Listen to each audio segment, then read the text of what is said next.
Jesus ist in die Stadt von Jericho reingegangen. Dort hat ein reicher Mann gewohnt, der hat Zacchäus geheißen und der war Chef von der Steuerkassierer. Wie der Jesus in die Stadt reingegangen ist, konnte Zacchäus nicht sehen, weil er zu klein war.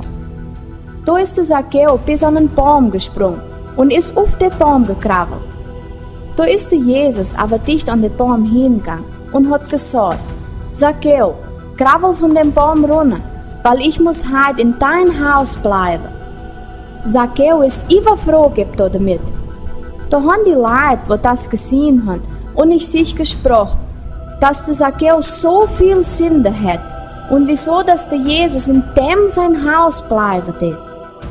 Da sagt Zacchäus über die Leute: Ich tue die Hälfte von meinem Reichtum der Armen geben. Und wenn ich jemand bestohlen habe, tue ich das 4-mal zurückgeben. Da sagt Jesus: Der Leid, heute ist die Rettung zu das Haus gekommen. Weil der Mann ist so wie mir und ich bin gekommen für die Verlorenen zu retten.